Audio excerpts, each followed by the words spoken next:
This free program is paid for by the listeners of Redwood Community Radio. If you're not already a member, please think of joining us. Thank you. We operated Redwood Community Radio, KMUD Garberville 91.1 FM, KMUE Eureka Arcata 88.1 FM, KLAI Laytonville 90.3 FM, and FM translator K258BQ Shelter Cove at 99.5. We also are live and archived on the internet at kmud.org. And support for KMUD comes in part from Golden Dragon Medicinal Syrup, an anti-inflammatory, antifungal, antibacterial, antioxidant medicine made without heat or ice. Golden Dragon Medicinal Syrup is organic, edible, topical, cosmetic, and water-soluble. Information is available at goldendragonmedicinalsyrup@gmail.com and by phone at 707-223-1569. And the views and opinions expressed throughout the broadcast day are those of the speakers and not necessarily those of this station, its staff, or underwriters. Time will be made available for other viewpoints. Thank you for joining us. And last but not least, support for Redwood Community Radio comes from Knox Manufacturing, a Humboldt County business making Harvest Excel automated canopy greenhouses locally. Designed for light deprivation and solar-powered, the Harvest Excel can be viewed at Sylvandale Gardens in the Meadows Business Park in Redway. More information can be found at harvestexcel.com. And now we shall play the theme song for, let me get the right thing up here, Ask Your Herb Doctor.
Good evening. Well, welcome to this month's Ask Your Herb Doctor. My name's Andrew Murray. My name's Sarah Johannesson Murray.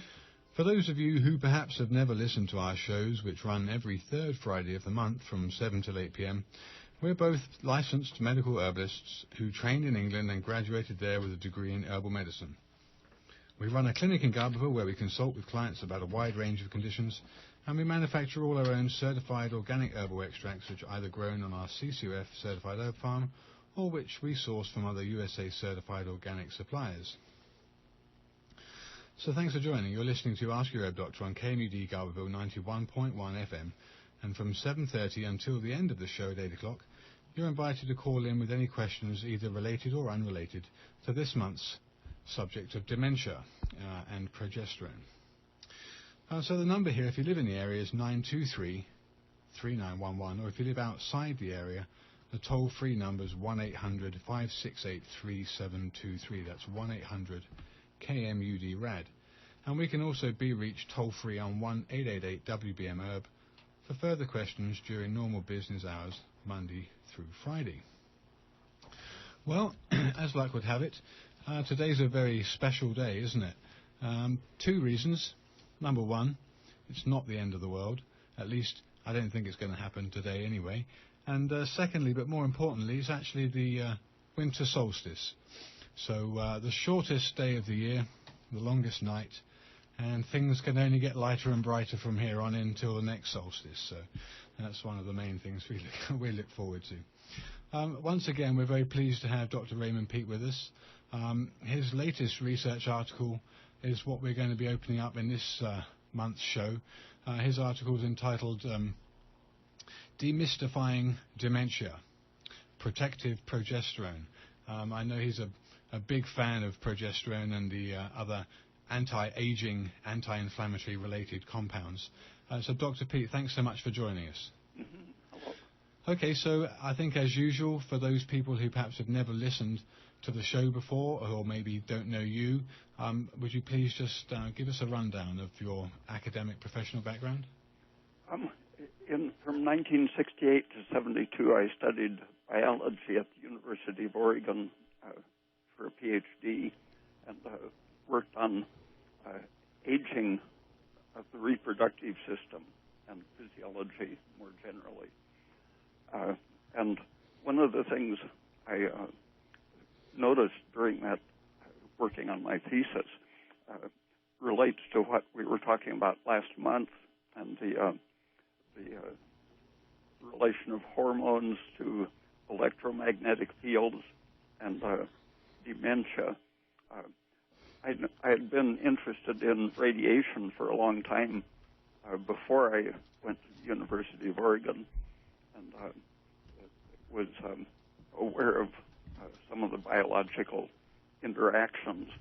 But working on my thesis, I noticed that the effects of estrogen on biochemistry are in many ways exactly the same as those of ionizing radiation, and also paralleled the effects of too much polyunsaturated fat in the diet, Okay. or a deficiency of vitamin E. And that synergy between estrogen and radiation and the fatty acids is behind this month's newsletter. Yeah. I just wanted to talk a little bit more about what you've mentioned just there in terms of energy.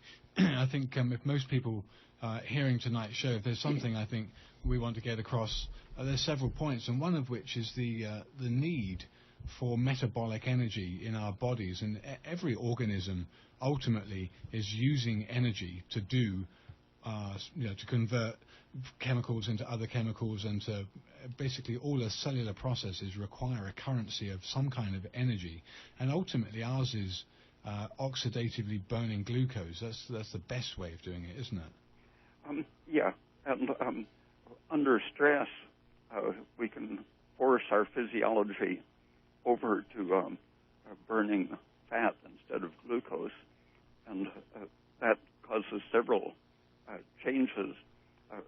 It produces less carbon dioxide and is likely to produce a lot of breakdown products that can cause inflammation. And the carbon dioxide is useful, again. I think most people listening, if they haven't perhaps heard before, carbon dioxide, you're very pro-carbon dioxide and actually kind of warning against getting too much oxygen. I think that's something we think of as being life-giving, but ultimately the oxygen's not particularly good for you, is it? No.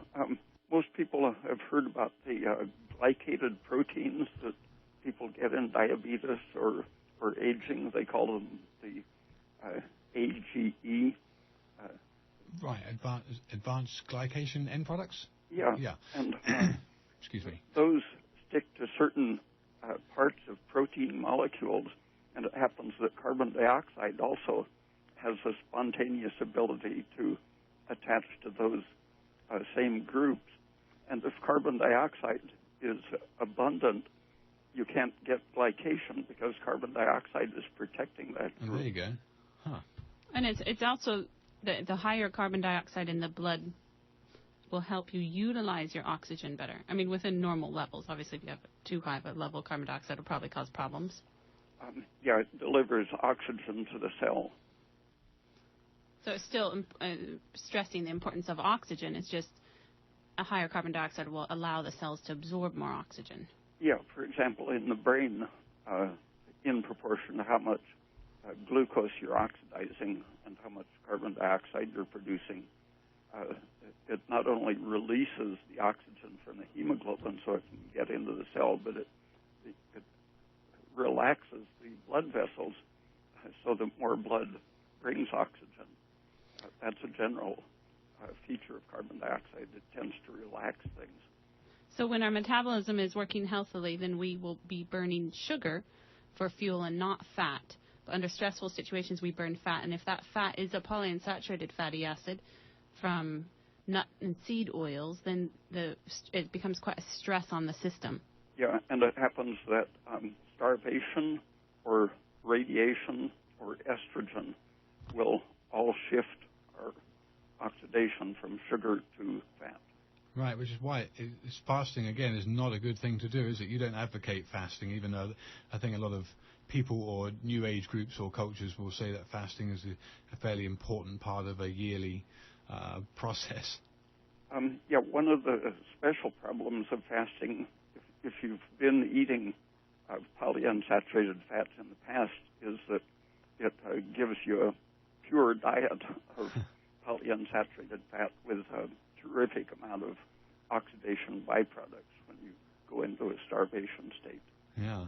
Okay. I mean, that's the whole point of it. You're going to metabolize the free fat metabolize the fats that you have rather than the sugars during fasting, and all those free fatty acids that are liberated are going to be very damaging because they specifically spoil the ability of the enzymes to produce energy from anything, especially from sugar. And the failure to produce energy is almost exactly the definition of stress.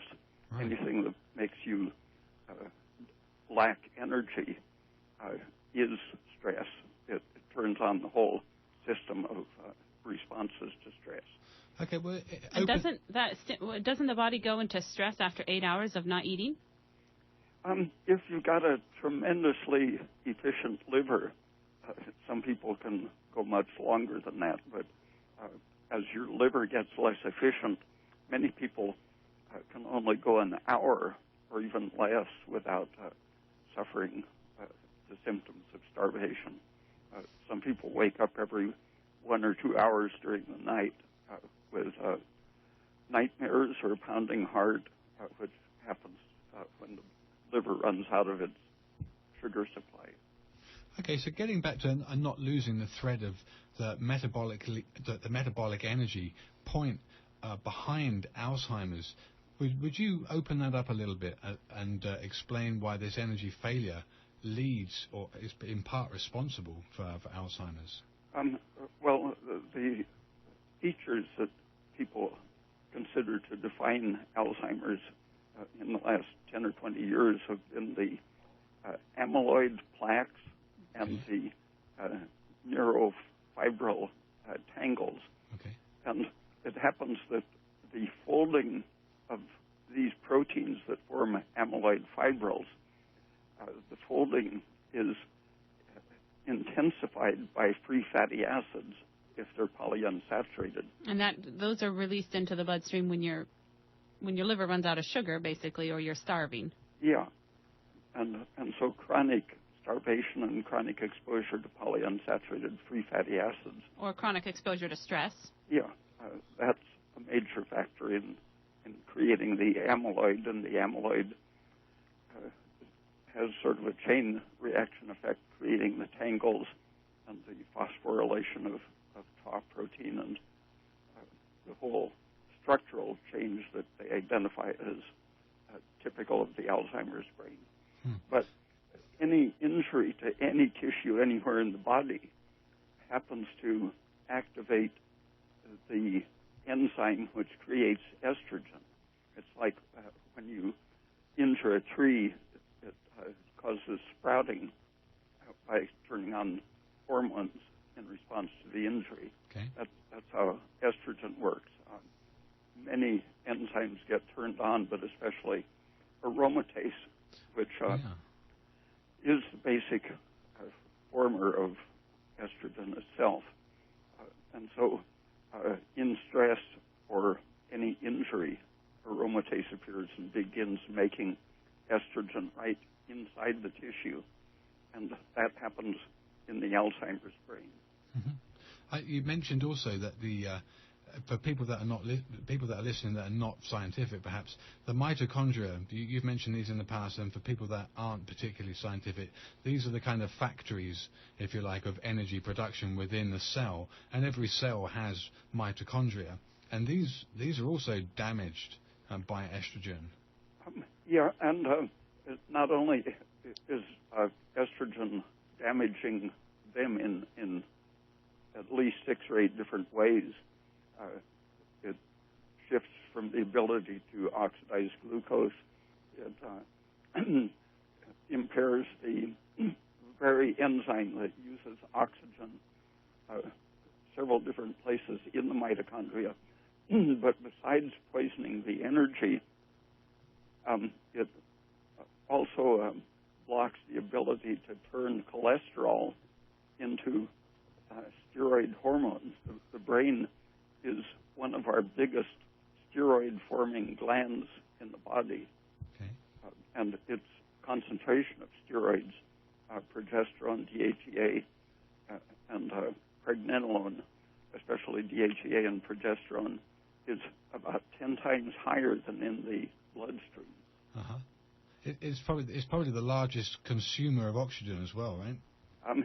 And the production of these neurosteroids is one of the major uses of oxygen. And so testosterone is produced in the brain as well as absorbed from what's circulating in the blood.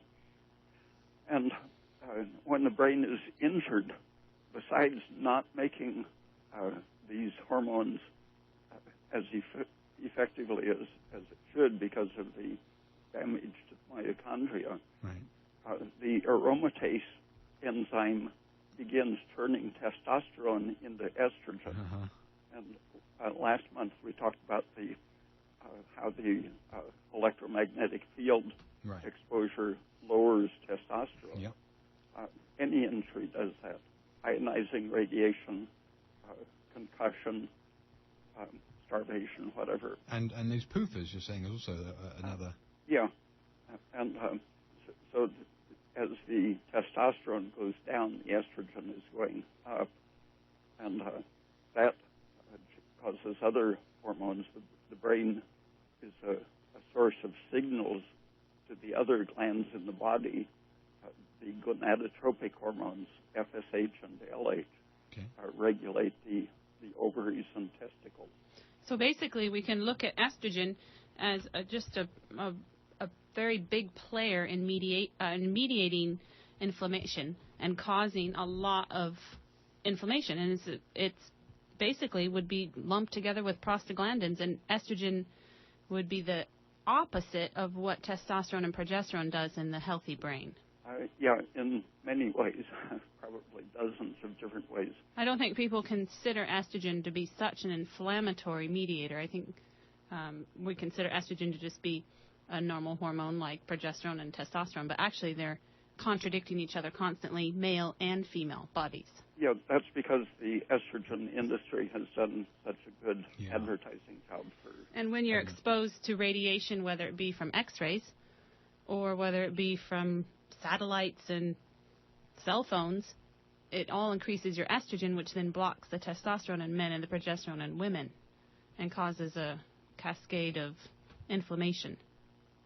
And it's now generally and widely accepted that the Alzheimer's brain is inflamed, but they don't like to talk about the connection between inflammation and high estrogen production in the brain and the loss of progesterone and testosterone. Okay, you're listening to Ask Your Herb Doctor on KMUD Garberville 91.1 FM, and from 7:30 until the end of the show at 8 o'clock, you're invited to call in with any questions, either related or unrelated to this month's topic of dementia and progesterone. And again, we're very pleased to welcome Dr. Raymond Peat to the show, who's basically giving us the byproduct of his research and his latest newsletter, Dementia and Progesterone. Okay, so to carry on with Alzheimer's, given that is the topic of this show, the amyloid and the neurofibril tangles that you've mentioned are diagnostic in the brain. The best things in terms of energy production and or protection, what have you found is probably the most important? It's hard to say what's most important because there are so many things working together, and each person has their own angle on the problem metabolically. But keeping your exposure to the polyunsaturated fats as low as possible, keeping the endotoxin exposure low, and avoiding excess iron retention, because all of these inflammatory things following from estrogen and serotonin overexposure, it causes the release of iron from the breakdown of the hemoglobin molecule. Okay. And the iron is a catalyst to the lipid peroxidation that is exaggeratedly high in demanded brains. That brings me on to, you talk about lipid peroxidation byproducts.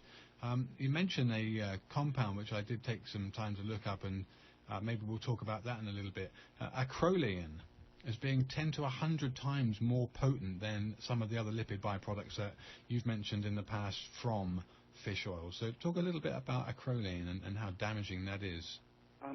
It's a very tiny fragment that comes mainly from the omega-3 fatty acids. Right, and they're fish oils.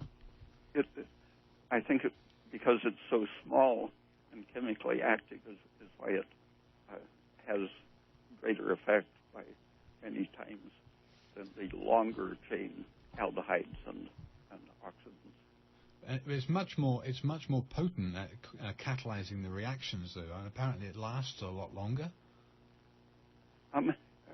Yeah, and the fact that it comes from the oils that are being proposed as even cures and treatments for Alzheimer's disease, fish oil supplements and other omega-3 fats are the main sources of acrolein. Oh. Okay. All right. I think we're just trying to get rid of some buzzing here, and I think it's some part of the electrical equipment. Anyway, that's fine. I think we're all okay with that. So I know you said also that testosterone opposes the effects of estrogen and cortisol. Yeah, one of the ways testosterone works is to lower the luteinizing hormone, and people are now thinking that this gonadotropin, pituitary hormone itself, has a big role in forming Alzheimer's disease. For example, they've created transgenic mice that can't produce any of the LH, pituitary hormone, and they are free of Alzheimer's disease when they're crossed with a strain that is bred to produce dementia. If they don't have the luteinizing hormone, LH, they don't get demented. And other mice similarly altered genetically so that they have no aromatase enzyme and can't produce estrogen. When they're crossed with the demented strain, they can age normally without dementia. And they happen to have twice as much testosterone in their brain as the normal mice that can produce aromatase. So the estrogen is being produced at the expense of the testosterone when the partly because of the presence of the LH, partly just from the intrinsic injury of radiation or starvation or whatever. Because even X-ray exposure will increase estrogen and serotonin, and then in turn those will block the effects of testosterone and progesterone. Yeah, and any kind of radiation, electromagnetic fields from radio and television and telephones and so on, or X-rays, dental X-rays, and medical X-rays, or still the lingering fallout from the atomic bomb tests of the 50s and early 60s. Probably that's a factor still in the increasing incidence of Alzheimer's disease, because radiation exposure usually takes at least 10 years and up to 40 years to produce cancer and Alzheimer's disease. And you were telling us that even though they stopped the atomic bomb testing in 1962 or 1963, and it only peaked around 1965, all the accumulation of the radioactive isotopes that were in our environment, you said that there was a large increase in Alzheimer's disease in 1980. So it seemed to take 15 years to... Probably other things were happening at the same time. That the increasing consumption of polyunsaturated fats has continued through this same period. Which are the nut and seed oils, just for our listeners, corn oil and cottonseed oil. And a lot of others. The consumption of milk decreased during this time, and there have been several studies that showed that milk drinkers have less Alzheimer's disease, and so the declining milk happens to coincide with increasing polyunsaturated fats, and the previous exposure to large amounts of radioactive isotopes that were absorbed into the tissues, doing their damage when the person was younger. Now, to bring this around again to the beginning, it's a basic energy deficit in the body, whether it's poisoning from PUFA or radiation or a byproduct of an increased estrogen in the body. Or excess iron or bacterial imbalance in the intestines, causing an endotoxin. Or these things have a fairly common denominator in terms of the thing that you can do. I know you've been a great proponent of thyroid hormone as well as progesterone, and that the thyroid hormone, the bottom line with that is it's enabling metabolism to be corrected by producing energy more effectively, allowing the cells to produce energy the way they should. Yeah, it increases the cytochrome oxidase enzyme, which is the one that is very sensitive to stress, estrogen, carbon monoxide, and basically all of the toxins and stresses. So it has a direct effect on improving and or increasing that. Yeah, thyroid is the main thing responsible for increasing it. It causes the genes to be expressed. It causes the copper to be absorbed that the enzyme uses as a cofactor. Right.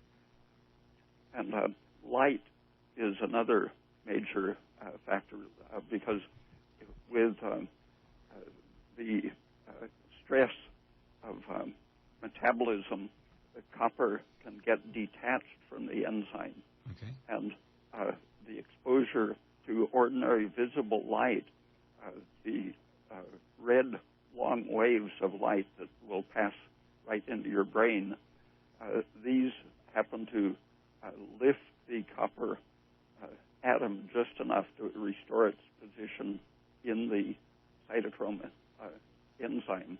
So it energizes the copper ion? The copper is reactivated by the red light that's absorbed in the tissue. Mm-hmm. And that research was done about 40 years ago, but just in the last year, a group in the U.S. Did memory studies, and they showed that just shining some red light on the head improves memory. All right, cool. And right now we're experiencing the lowest light of the entire year, and we'll continue to experience dark days Yeah, I think Till the everyone's a little demented in the winter. Okay. Well, Metabolically as well as psychologically. well, let's hold that thought for a minute. I think there's a couple of callers on the line, so we're just coming up to the 7:30 point. So let's see if we've got the first caller. You're on the air? Hello, you're on the air. Oh, hi. Is that me? It is. It's your turn. Yeah, go ahead. Hello, folks. I'm very much enjoying your talk. Dr. Peat, I have 3 very tightly related questions and regarding light. You've written about the importance to health of receiving balanced light, and now I heard you speaking about red light. I guess I was interested in how many hours a day you consider it healthy to expose oneself to natural daylight, and during what hours of the day is healthiest. And I guess the third question would be, do you have any exceptions to that or cautionary words for those of us who still have high polyunsaturated fatty acid stores in our tissues? I'm going to thank you in advance. I'll hang up and I'll listen off the air. Okay, thank you. Thanks. The ultraviolet damages cells primarily by interacting with polyunsaturated fats. A couple of the vitamins also interact with ultraviolet light, but the worst damage is done by the oxidation of unsaturated fats. And so aspirin is very protective against sunburn. Progesterone and other things that stop the breakdown of polyunsaturated fats will protect to a great extent against ultraviolet and sunburn or against ionizing radiation. But you don't want to count on taking aspirin and progesterone. It's better to avoid the radiation itself. Don't have your dental x-ray. Dentists can work on your teeth without x-rays. They can do root canals without x-rays. Don't just say it's okay. You'll have progesterone and aspirin afterwards. Yet the exposure to red light, if it comes within an hour of the ionizing or ultraviolet exposure, does something very similar to what it's doing in repairing the energy of the mitochondria and improving the memory and so on. It stops the electronic excitation that continues, causing chain reactions of oxidation of the polyunsaturated fats. They've given experimental animals killing doses of gamma rays, for example, but if they shine very bright red light on them in the first hour, they aren't killed. Cool. That's quite incredible. So what would you recommend as a healthy level at this dark time of the year, especially if you're on the Pacific Northwest? I don't think we've seen the sun in days. I think it's best to keep as much incandescent long wave light on your skin, as much of your skin as possible for as many hours of the day as possible, just turning it off for 8 or 9 hours while you're asleep. And avoiding the too intense light during the middle of the day in summer is important because of the circulating oxidative products of the polyunsaturated fats poison your whole body. It's the same effect if you x-ray your hand, your brain and ovaries and such will experience an estrogenic effect. It's not localized. It doesn't stay just where the x-ray was. No, they circulate. Same with sunburn. You absorb the poisons all through your body if it's too intense and not counteracted by progesterone or aspirin or such. So depending on the time of year, before 10 or 11 a.m. and after 2 or 3 p.m. Yeah, and just enough to get your vitamin D requirement, which is quite a bit, but you don't want to get sunburned. So if you're burning, it's too much. Yeah. Up until the burn point, it's good for you. But you've recommended in the past 250 watt. Heat lamps. Heat lamps as a good source of red light. Yeah, and even 2 or 3 of those this time of year, right up until almost bedtime. It's good to have 300 or 500 watts shining pretty much at you. Yeah, well, that free radical quenching effect of the mice is pretty incredible. Okay, well, I think we've got 2 more callers, so let's work our way through these. Next caller, you're on the air? Is that me? Yes, you're on the air. Hello? Hello. Oh, hi, it's Sandy in New Jersey. How are you? We're doing good. Thanks for joining us. Hi, Dr. Pete. It's Sandy Soto. I haven't communicated with you in a long time. And I wanted to ask you about, I've been looking into accelerated learning, and I've been reading also about smart drugs, only because I just happened to come upon that. And I'm trying to learn some new skills and figure out some ways of increasing my my learning ability as well as my intelligence. And I know that you had mentioned something about having taken vitamin B1 before a test when you were in university. So I just wanted to ask you about different ways of increasing intelligence and maximizing learning. And I can take my answer offline. The most intense effect you can get from the right combination of thyroid T3 and a big dose of vitamin B1 if the rest of your nutrition is good. I've told several people to try that over the years, and no one has scored under 800 on the graduate record exam or the other standardized exams where that's considered just about a perfect score. When they did it, taking about 100 milligrams at the start, it lets you have access to just about everything you've ever known or thought. 100 milligrams of B1. Yeah. Wow. There you go. That's incredible. And liver is a great source of all your B vitamins. Yeah, you have to back up your physiology. The thyroid and B1 can't do it all by itself. Yeah. All right, cool. Okay, so I guess that answers the last person's questions. Okay. I wanted to bring out another interesting point that you brought up, Dr. Peat, and that was it's kind of going back to the non-ionizing radiation that we were talking about last month.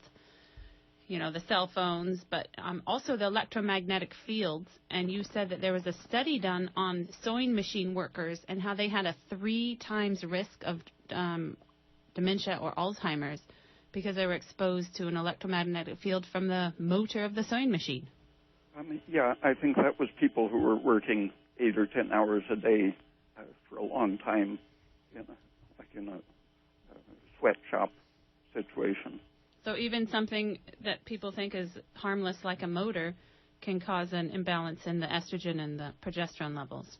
Yeah, and very small fields have been used therapeutically, like an electric clock near the head has been tested on people with Parkinson's disease or multiple sclerosis.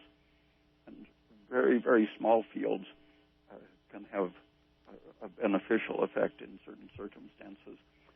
Michael Persinger has done some very good neurological studies, and he has a video on YouTube explaining some of the energy levels involved in nerve interactions with electromagnetic fields. So that was Michael Persinger. Persinger. Okay. We've got actually 2 more callers, Dr. Pete, so okay. Let's take the next one. Actually, I'm asking a question for the first one. He heard you mention that the liquid oils are bad, nut and seed oils. Could you expound a tiny bit on that? I guess he's a first-time listener.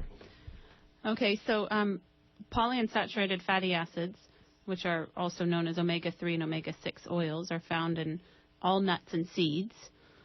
Coconut oil is a very saturated fat, so it does not contain any of these polyunsaturated fats. So we're talking about hemp seed oil, cottonseed oil, corn oil, safflower, canola, sunflower, sesame, peanut. peanut. Brazil nut. Olive oil is not considered a PUFA, as we like to call them, because it has about 10% PUFA. It only has 10% PUFA, and the other 90% is monounsaturated. So not if you have just a normal amount in your salad dressing, it's not going to cause too much trouble. But, I mean, all of these fats, butter and meat fat, all has a tiny bit of PUFA in it. What percent does that have in it, Dr. Peat? Well, 2 or 3%. Right, so we will all accumulate PUFAs even if we eat a completely saturated fat diet. And what about the high oleic safflower and sunflower, and what is bad about those? Because they still contain quite a large percentage of the polyunsaturated. Even though they say they're higher in the mono, or the oleic acid is also the monounsaturated.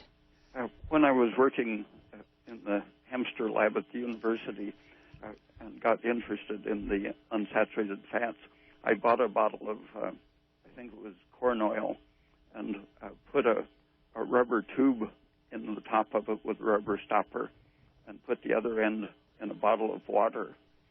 And I was doing respiration experiments at the time on tissue with a Warburg apparatus that, as the tissue respired, it would suck water up the tube. And this bottle of corn oil was respiring about as fast as my tissues, sucking water up as it oxidized. That quickly, yeah. So they're very prone to oxidation and going rancid. Even if they are not rancid before you eat them, they will go rancid inside your body. And it also includes fish oil. Okay. Yeah, fish oil is much more unstable oxidatively than even the ordinary corn oil type. And it's the byproducts of that breakdown that you've mentioned. The acrolein is another very powerful. Acrolein and yeah. all the lipid peroxidation. It's very harmful. Free mitochondria. radicals. Basically, it's causing a massive free radical reaction in your body that can last up to 4 years because it takes 4 years for your body to break down a fat cell. I know we have another caller on the line, but the other thing I wanted to say is that the high oleic safflower oils, coconut, and the naturally hydrogenated palm oil make great substitutes for the frying oils. Okay, so let's take this next caller. You're on the air? Hello. Hi, you're on the air. Is that me? It is. Yeah, a couple of 3 questions, actually. What about macadamia nut oil? Okay, let's take it one at a time. Dr. Peat? I can hardly hear you guys. I think it's not so bad. It's more like olive oil. I can really hardly hear you. Okay, it's higher in the monounsaturates, higher in the oleic acid than the other nut and seed oils. So that is the one nut I will eat occasionally because it doesn't seem to have near as much polyunsaturated fatty acids. Okay, now I have a question getting back to the beginning of the show, which was the, I guess, radiation stuff. What happens with computer screens with people? Well, if they're like the old cathode ray. Pardon me? I can really hardly hear you. It depends. The monitors that most people use these days are flat screen monitors. They're not the cathode ray tubes, and those CRT screens were very, very strong emitters. We're talking about laptops here, which is kind of like, they're like touch screens, like they're like liquid crystals or something. Sure, yeah. They're not as bad as the CRT screens that people used to stand in front of. Oh, the old kind of like monitor screen. Yeah, like the old TVs. They were very bad. Yeah. The CRTs, the flat screens, the plasma screens, they're not as, they don't have the same After kind a couple of years of my parents working on those old computer screens, they had to get glasses. Okay, well, I know, but what do they do to, like, say, what, like, cell phones do and what, I guess, put in your head, put in your brain or what? How do computers relate to that? Laptops. I don't think you should keep a laptop on your lap. I can't hear this guy. He said he doesn't think you should keep a laptop on your lap. No. That's one of the responses. Computer illiterate, but I'm also a computer widow because my wife has one, and it's like weird because she's on the thing like 8 hours a day. And it gets a little dizzy, and it gets a little weird, and like forgetful and whatnot. Like you can't think. You don't really have your own brain unless it's on the computer. Okay. And I find that rather frustrating. And I'm wondering if there's actually any way, like, is there like a detox for computer users? Don't keep it on your lap, and maybe get a detachable keyboard, so you're not putting a motor or a battery that's emitting electromagnetic fields on your lap or your body. Then you can type away, and because the actual liquid screens, the flat screens, they're not radioactive. They're not emitting things like a television. Okay. Not like a television. No. Okay, but is there any kind of like a deprogramming from people that use these things like too much all the time? A walk in nature. Yes, there you go. A walk I in the know park. that. I live in a redwood forest, but I'm just, I'm frustrated. A walk on the beach, so you're next to the breaking waves. Yeah, okay. And I forgot my third question, but I love your show and bless your hearts. And thank you for joining us. Hey, Happy New Year. Yeah, Happy Stay Christmas cold. and Happy New Year to you too. Okay. Thank you for your call. Bye-bye. Okay, I think we have another caller on the air, so let's get this next caller. You're on the air? Hello, you're on the air? Yes. This is David. Is this the right one? Yep, you're on the air. Yes. I was curious if Dr. Peat or either one of you have heard of earthing technology, where Just you read an have article on it the other different day. mats and different devices that are plugged into the source on the plug-in. Yeah, I just read an article the other day about earthing, and I was fairly, it pricked my interest for sure. What was your question? Oh, I'm sorry. Supposedly, like your last caller was asking about the electromagnetic waves from the computer, and Dr. Peat has talked about those being harmful. Supposedly, this earthing technology, I actually have a mat that I use when I'm using the computer. Okay. And your feet are bare, are they? The ground frequency of the earth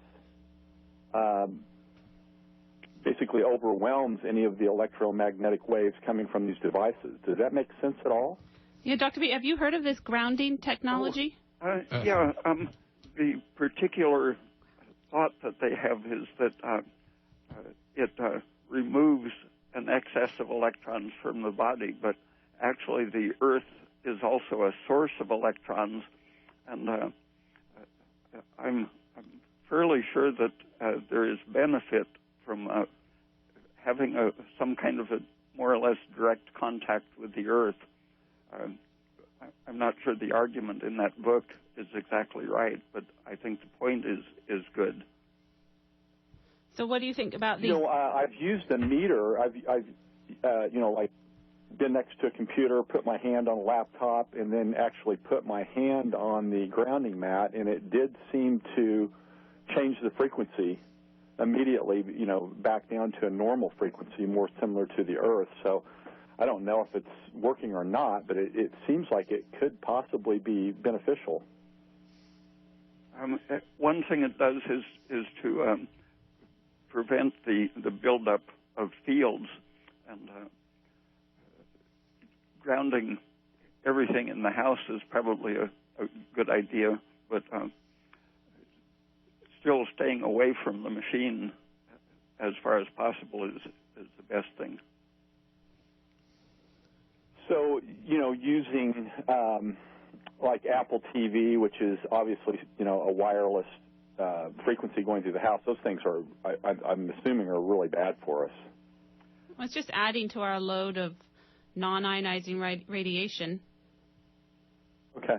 It's more that you might not need if you can be connected to a wire.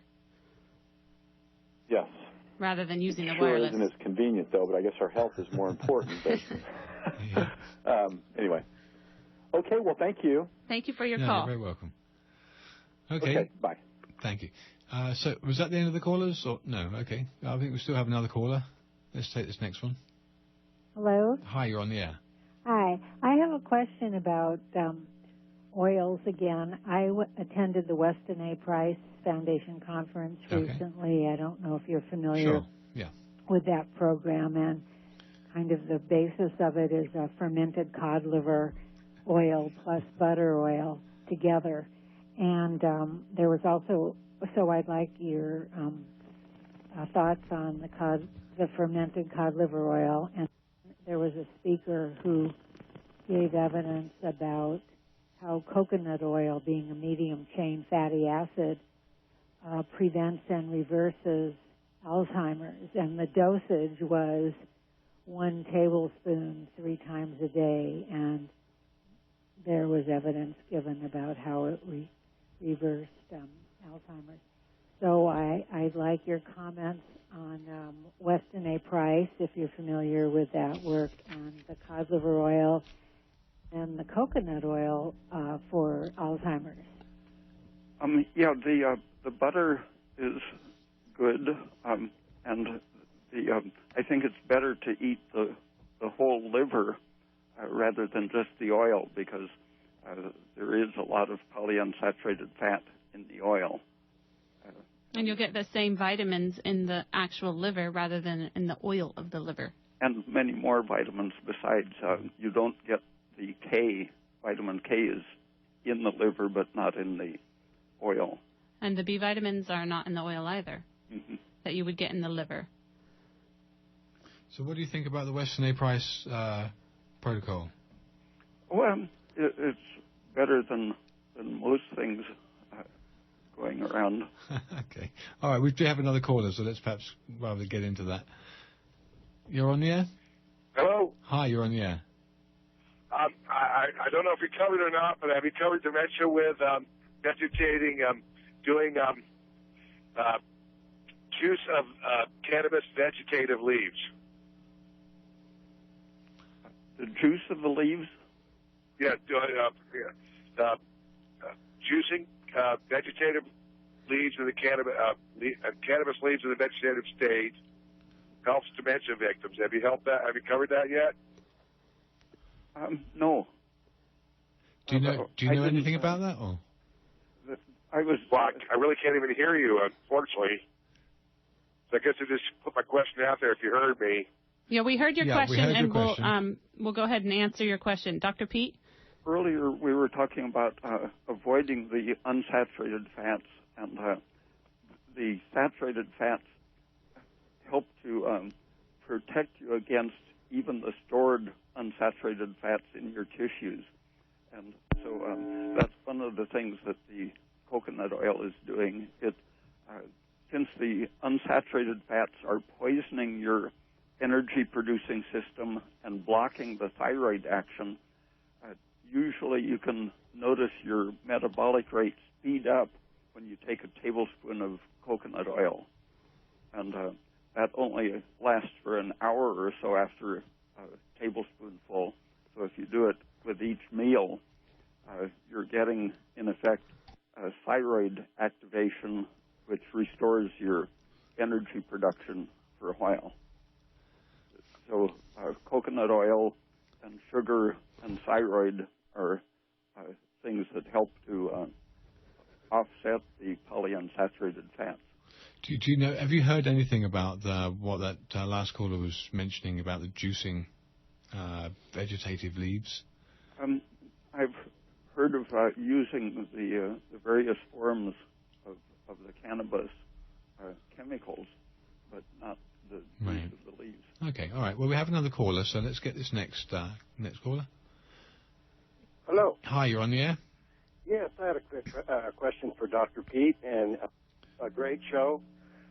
It's about a heating pad. You were talking about electromagnetic fields, and my good friend lays on a heating pad. I wonder if you could answer that, Dr. Peat. Yeah, definitely that's putting out 60-cycle fields very strong and close to your body. So it's better to use your heating pad on the bed before you get in, or your electric blanket the same. Turn it off when you get in bed. Fields that are closer to our own bodies are more dangerous, and 60 cycles, like we were talking last month, is what normal electricity is, and our body is like 7 to 10, so it's getting pretty close compared to a lot of these higher frequency things. Michael, I think you have a question? A caller wanted to know about green tea oil. Dr. Peat, green tea oil. I don't know anything about it. I don't know anything about the oil, but I know that green tea has a lot of antioxidant and anti-aging compounds, like a lot of other caffeinated plants and substances do. I've actually seen a seed oil from green tea when I was in Korea, but I don't know anything about it. I didn't know that tea had enough to make an oil, enough fat in it to make an oil. It's very expensive. Okay, so maybe there's not. Maybe it's like rose oil. I did want to bring up one more point before the end of the show tonight, if we don't have any more callers, and that is, Dr. Peat, you talked about endotoxin and how that can increase dementia and Alzheimer's, and I just wanted to bring out that Dr. Andrew Wakefield, when he was studying autistic children, noticed that when their diets were cleaned up or they took antibiotics or aspirin, that they had a reduction in autistic symptoms. Dr. Peat, are you familiar with his work? No, but that's consistent with everything else that endotoxin does. It increases your serotonin exposure.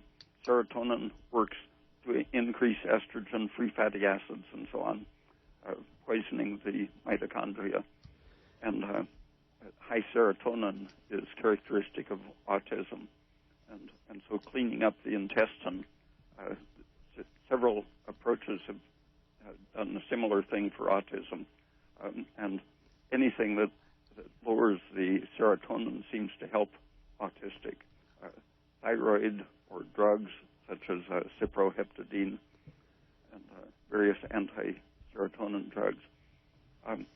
Along with the toxic effects on the intestine of endotoxin, I should mention that particles that are being increasingly used in our food supplements, such as titanium dioxide and silicon dioxide, these particles have been put into animals' noses, and they find that they go directly to the brain and cause inflammation in the brain.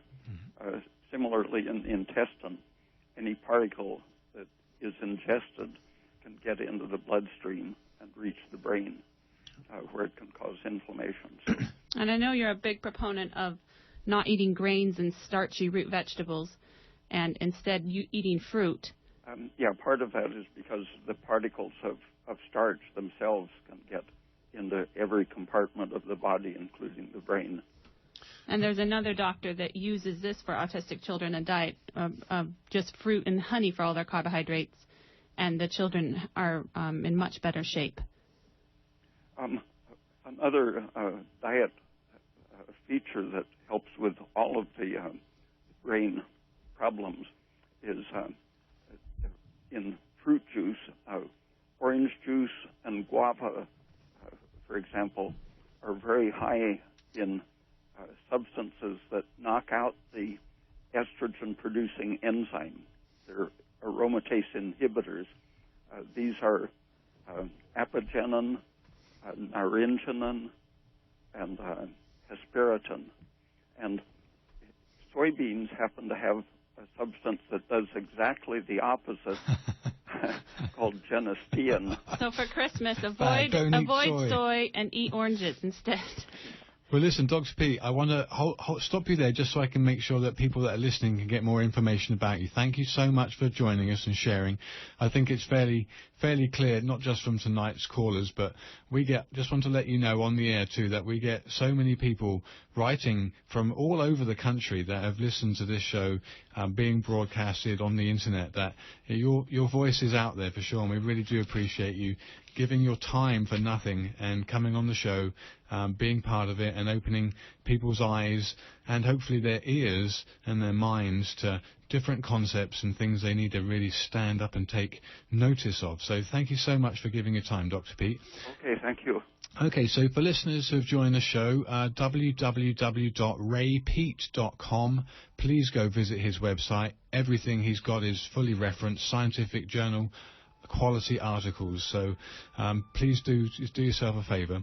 And you're listening to Ask Your Herb Doctor, and my name is Sarah Murray. My name's Andrew Murray. And we can be reached on 568-3723. Okay, thank you so much. So have a good Christmas and New Year's. It's going to be 2013, and Comet Ison is on its way. So let's look. Sorry, let me correct that number. Our number is 1-888-WBM-HERB. I just gave out the KMUD number. 1-888-WBM-HERB for Western Botanical Medicine Herb. Okay. Thank you. Have a happy Christmas. Merry Christmas.